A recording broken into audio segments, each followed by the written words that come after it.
Hey, what's up? I think something I've noticed from Pitt to UMD and high school to uni rather, or just both, is that I don't have as many recommenders as I used to. Like back in Pitt, I had a couple. I think I had like a solid three, like Rely. Even though it was much later, I was much more awkward. Like, hey, can you recommend me for this program, for this transfer, whatever?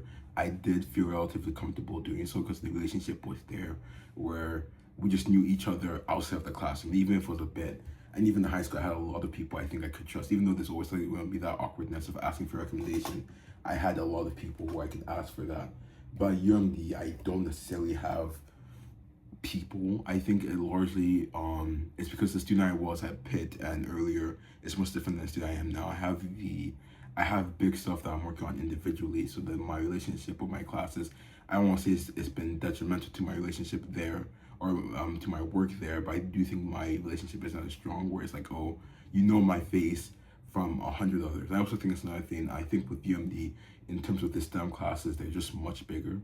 Like at Pitt, it was a much smaller, I want to say 20, 30, whereas with UMD, a CS class could be like 100 plus people, right? Or maybe like 60, 70, whatever.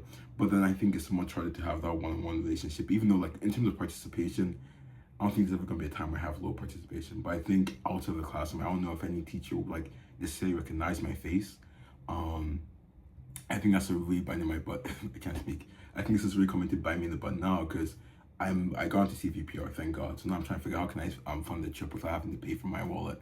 And there's a bunch of scholarships UMD has that you can apply for conferences like this, but you need a recommender from faculty. I don't necessarily know anyone besides one person who's really cracked in quantum computing. Did a lot for the UMD quantum stuff on that side, so maybe that could really help there. But in terms of other people, could you actually like I think you need at least two for most of the ones I'm seeing. I don't know a second person whom I really want to recommend me. I think it's unfortunate because I do great stuff in terms of like contributing to UMD community, but it's less of a like there's like even with the big thing, there's not the faculty advisor, we have one, but I've never actually met her or him in person. So like even that relationship isn't there. Um so I really don't know what to do. I think I have to really take a step back and really reevaluate how I go about my classes. Cause even now, like there's a lot of decisions I've made where I think it was much more beneficial towards a goal. Like if it's a paper submission, if it's a hackathon, it's much more beneficial to a hackathon than a relationship with a teacher. Like sometimes I've had to like ask for extensions, I've had to ask for this, do some stuff here and there, and it worked out in my end. Like it worked out in the end where I got a better grade, hopefully. But then it's I'm not seen as the best student, right? I think that's something because like I still really do. I would much rather have those done than be like the best student because that's just like a subjective thing. But like now it's like who do I who do I really ask for these recommendation letters? Who can I ask for a recommendation letter? I think this is also where the whole thing of actually being a part of a research lab was meant to help out. Because if I was a part of a research lab, it would be much easier. Like, hey, can you just do this recommendation for me? And you can even have like other scholarships you know of. But as of now, it's been very much of an independent effort. So I don't necessarily have the connections that that one might have at this stage of what they're doing. So that's something I have to also consider. But I think what I'm going to do, because I also want to get the application done sooner rather than later. So I'm going to try and reach out to a quantum person and see what he says.